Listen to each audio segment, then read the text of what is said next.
a wonderful day here ready for you, filled with lots of awesome presenters. And up first, we are going to be talking with Stacy, Justus, and Dr. Sandra Hogue. Good morning, ladies. How are you? Good morning. How are you? Doing well, doing well. We're so glad to have you this morning. We are happy and blessed to be here. Thank you for having us. Yes. Before they get started, once you get in there on YouTube, make sure that you introduce yourself into the chat and put any questions that you have for these ladies. And they have other people that are watching the chat as well. So if you have any questions, just go ahead and put them in that chat for us.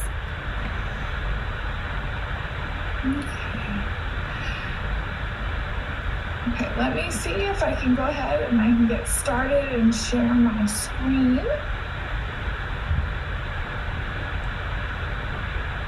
Let's see. It's beautiful. Looks great. Okay. And I think I have my captions on. You do.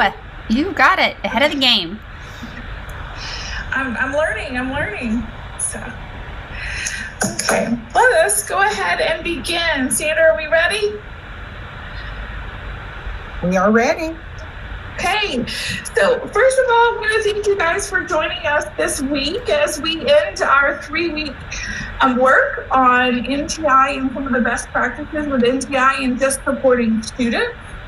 This week of December 16th, we'll focus on student-centered practices for ownership and authentic assessment. Teachers and coaches will demonstrate how to nurture student ownership and how to create authentic opportunities for students to demonstrate their learning. Our featured teachers this afternoon will share successes on implementation and answer any questions about how they developed these opportunities for their students. So today, our goals on the Digital Learning Channel, we want to make sure that you see how do we nurture student ownership during NTI and how do we create authentic opportunities for demonstrating learning during this NTI. And we want to make sure that we're moving students towards new learning and providing them engaging opportunities. So since this is our third time, we want to take a moment and revisit this Rubik's Cube of teaching and really bring in the true heart of what distance learning is. We want to make sure there's equity so all of our students can learn and feel supported. The access so that all students can reach the materials. So what are we doing to scaffold in if there may be deficiencies or gaps for student understanding, but we want to make sure that they're reaching the grade level materials, and what are we doing to provide that support for them? And then maintenance. Maintenance is what are the systems you have in place, and are you promoting the consistency within your routines, within your work on ensuring that positive community is in your classroom? What are those consistent routines that you're working with? And then student-centered. Students have a voice and choice and develop some great ownership within their classes. Next, we want to revisit kind of the core of distance learning. We know that a significant amount of the learning actually takes place outside of our classroom setting. So with our synchronous sessions, I know many of our schools only see kids 1 to 2 hours a week with maybe a little bit of smattering of small groups. So we know a majority of the learning takes place outside of that. But we want to make sure students and teachers are interacting, even though we know it may not be face-to-face all the time. Students can still collaborate and communicate with each other and participate in their own learning. So with this, we want to make sure that we're really kind of using the distance learning model to our advantage, even though it poses some great challenges. So what is our distance learning promise? So here is our promise within distance learning, as well as our blended classrooms, because whenever we go back to in-person, there is the chance that we will continue to use a blended classroom. So we want to personalize for students' needs. So what are the strengths that we are identifying? and then supporting them in the background with their needs and really personalizing and tailoring it to them. How are we building skills to support the modern success? What are those opportunities we're engaging students in to build their practices and build their understanding within our backpack skills? That's some of the modern success skills. We want to make sure that we're fostering a sense of ownership in learners around their academic work. Not only are we engaging them in work that is content driven, but what's also sparking the curiosity and the motivation to keep going? How are we building that ownership for kids? And then we want to make sure that we're increasing the unique support for all classes, and not just the student, but also the family. How are we reaching beyond the student and into the family to support them as a whole and bringing them into the learning process? So now, let's take a moment and look. This is due to COVID-19, we've had a large kind of shift in what the needs for schools are. So this is based off the Maslow's hierarchy of needs. So you can see that school is incredibly important during a crisis, but what's even more important is the student themselves. Really making the self-actualization, esteem, making sure there's a sense of love and belonging, safety, especially with this idea of COVID. We really need to make sure that we're going beyond the content and into the social and emotional learning, because we have to make sure our students are okay before they can ever begin to engage in true learning. So with this, the context, we want to make sure that within our NTI, we can intentionally design lessons and plans that not only engage student interest, but allows them to share ownership of the purpose. And we can do that intentionally and offer up ways to where we begin to move from just that little school component, and the lesson starts to filter down to multiple levels so that we're engaging the student on all levels and supporting them as a whole child. As we continue on, I want us to focus on some 8 cultural forces that define our classrooms. So in the previous weeks, we've engaged on December 2nd and December 9th with some other key tools around these cultural forces. Expectations were discussed, routines, how we might want to spend our time and structure our time with schedules, and how to set the positive environment we need to engage all students. So those are components of these cultural forces that have already been discussed. And if you need to, please take a look back at the other recordings from the digital learning panel to really dive into those a little bit further. Today, we're going to continue and move into the continuum of ownership. And so I'm going to pass it over to Miss Sandra to talk more about the continuum of ownership and how that plays in. Yes, so when we think about the learning context during NTI and traditional brick and mortar, we find ourselves as the drivers of instruction in different. I've lost my visual for some reason, Stacy. If you click me, it should come back up on your screen. Okay. There we go. Okay. So in the continuum of ownership, we find ourselves, sometimes it depends on the context of what we're sharing with students, we may find ourselves in compliance.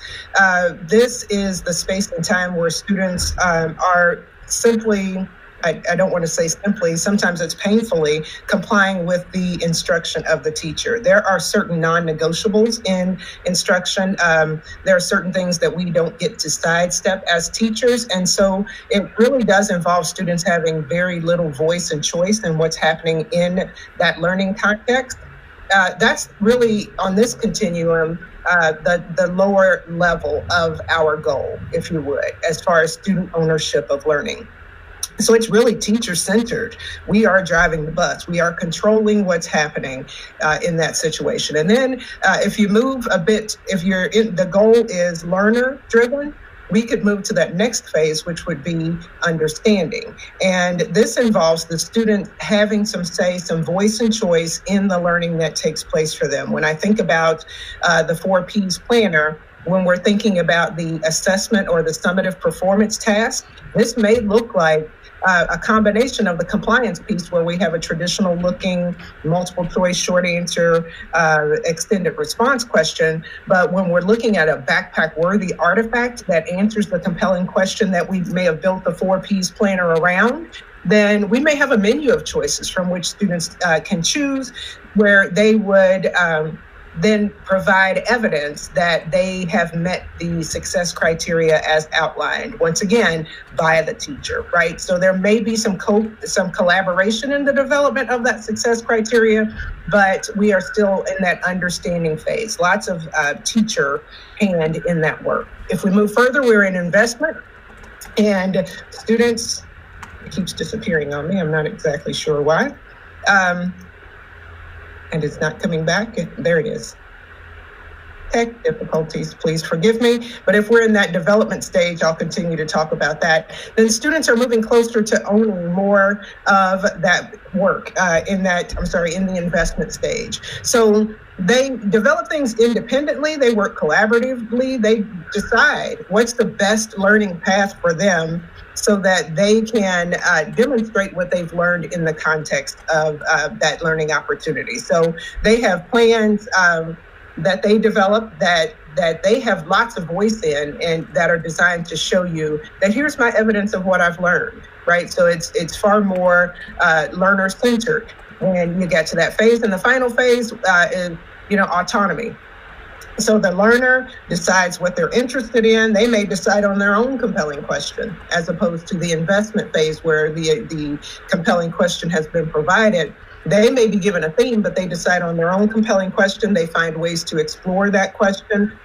They develop a learning plan. They set their goals. They monitor their goals. And then they understand that they have the opportunity to elevate their own voices in an exhibition of that learning. So they may have a project that they've created. They may have an authentic piece that really isn't, it considers the teacher, but you really are secondary to what they're learning. They have a bigger idea for learning in mind. And really, that's where we want to be, learner driven. That gives purpose to education. I often say the standards we have to care about because we have a contract in the state of Kentucky as public school educators, but kids don't organically care about that. And so when we provide student autonomy in the learning environment, that's the best way to leverage what they bring to the table, their gifts, their funds of knowledge.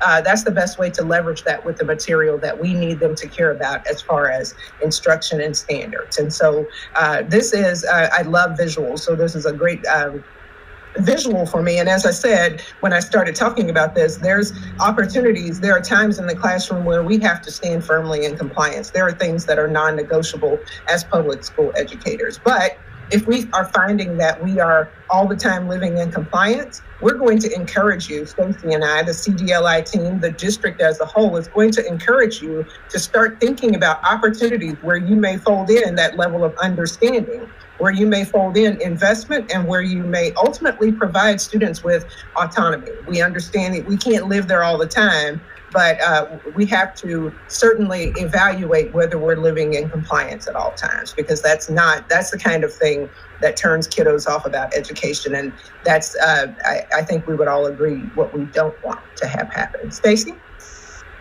Thank you, Sandra, for giving us that great visual and describing to it in depth. So with this continuum of ownership, we want to tie it to those cultural forces that we just examined. So this learning continuum really ties into these cultural forces in the fact that we as teachers can construct opportunities so that we provide purposeful activities for students to engage in that help them move from one step on the continuum to the next. Also, modeling. How are you bringing in the modeling and what the thinkers think?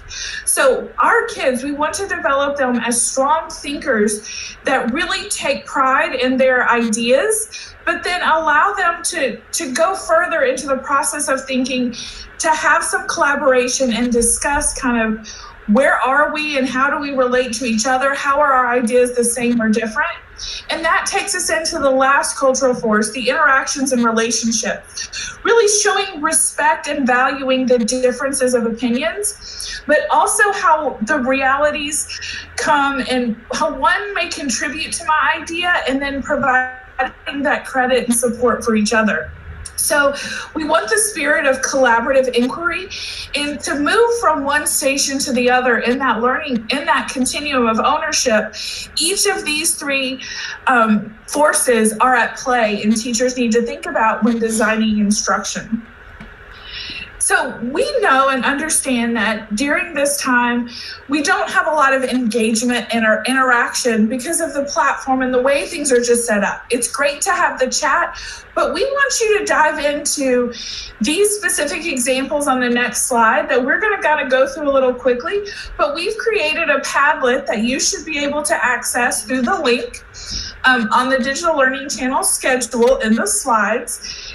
Take a few moments to review these examples and we can have some continued collaboration through the Padlet about these examples and thinking about what force it may be, what are ways we can become systematic and how we can really engage students. And then look at the examples to determine how are they truly student-centered? Could it be more? Or what more could we do? And maybe we need to modify something to make it your own, to fit your own teaching personality. So as we quickly dive into a few of these examples, the interaction of how students learn, especially in mathematics. In math, which you'll see a little bit later today, we really want to focus on the strategies and connecting the thinking and the approaches students are making within the learning. So this is a clip of Mr. Torres and seeing how he's got students that are working together collaboratively to come up and solve the problem on the board. So here you can see their post. Sometimes the teacher has the ability to kind of remove posts if they're not related, but they can actually highlight the strategies and the thinking from students and actually have students begin to explain their thinking and share. And Stacy, I love this example. I love it because it shows that I know in mathematics, there's usually, if you have an equation, a single correct answer. And what this does when you have student work to display is that there are many ways to get it right. And so while students may take a different path, the fourth student's work may be an example of a correct answer, and it may be just as correct as the third sample, but they took different paths to get there. And what that does is show that, that there may be an efficient way to do it, but there may be a way where I really want to demonstrate my thinking that works really well. And so I love that. And it works the same in English, in ELA. There are many ways to explain our thinking. I've been working quite a bit with critical literacy lately. And in critical literacy, we take different paths. We have different understanding about the material, and two students can demonstrate an equal level of mastery based on a compelling question and stand in two completely different positions on that compelling question. And so I love this. And there's a new site, Stacy, that I just discovered a couple days ago that I have to mention because I've been sharing it with anyone who would listen, and it's whiteboard.chat. Whiteboard.chat is a game changer. So I just want to put that out there on the digital channel and for Elaine, because we need sessions on this one. I'll just go ahead and throw that out there and make them a request. Okay, Stace, go ahead. I'm sorry. No, you're good. So as we look on, they're continuing on how you might use Google Slides. This is a tweet about how they're engaging the family. What is the family? What are we watching together? And really trying to meet students where they are. And as you saw, that hierarchy of needs, creating assignments and opportunities to engage students outside of just school. How are we engaging students as a whole? And then next, so what's nice is about using Think Circa. And again, Sandra can talk a little bit more about Think Circa.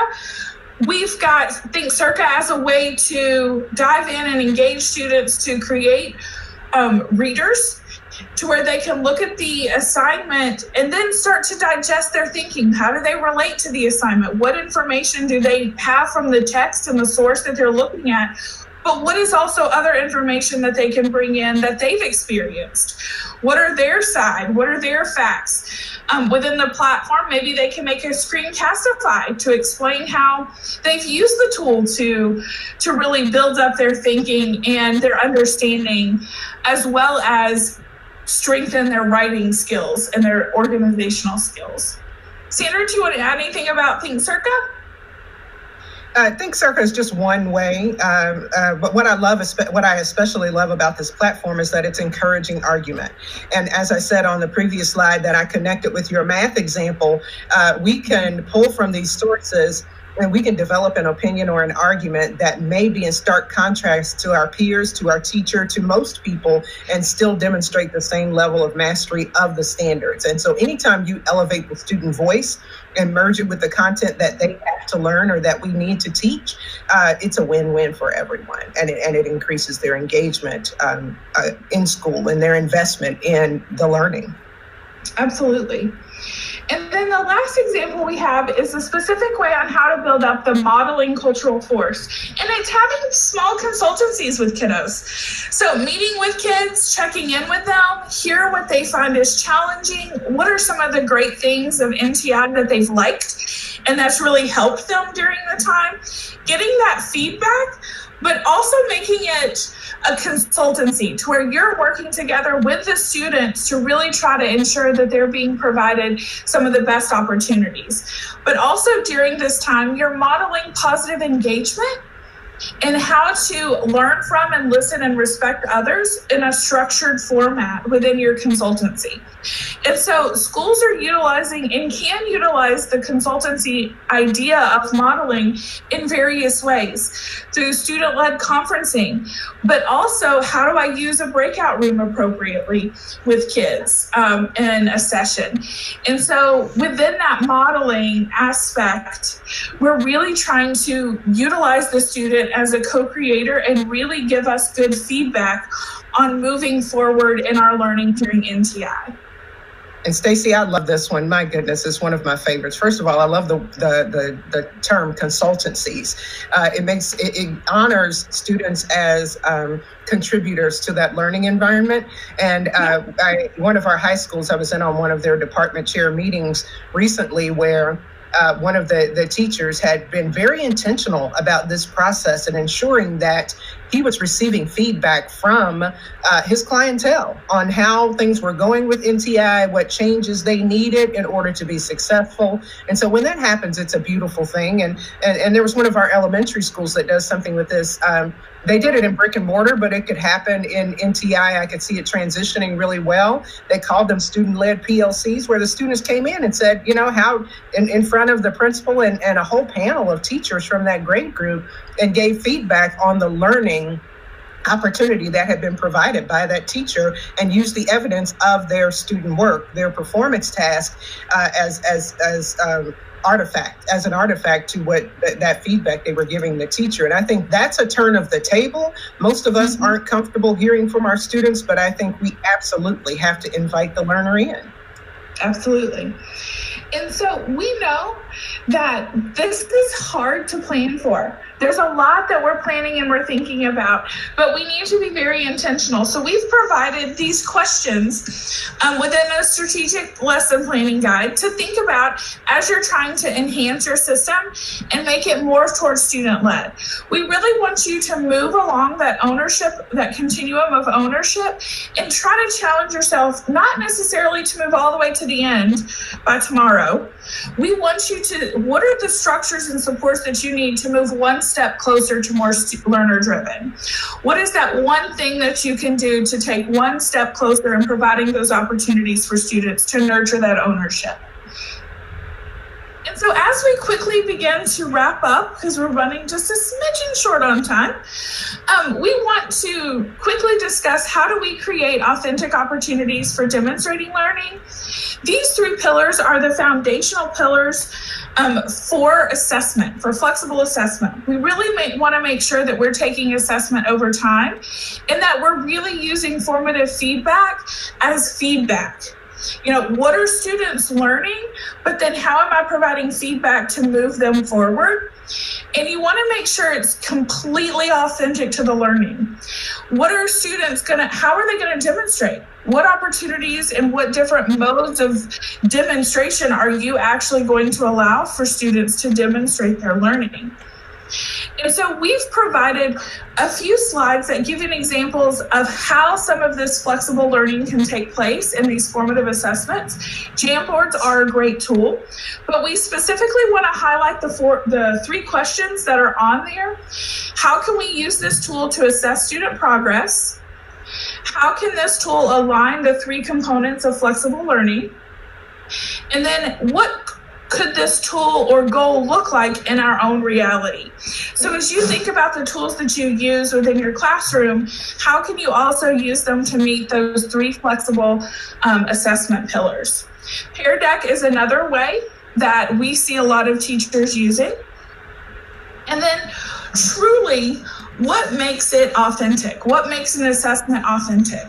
And so looking at this list of criteria or potential opportunities, we want to highlight that these are just some ideas that you can use, and we're not expecting you to hit every single one in an assessment.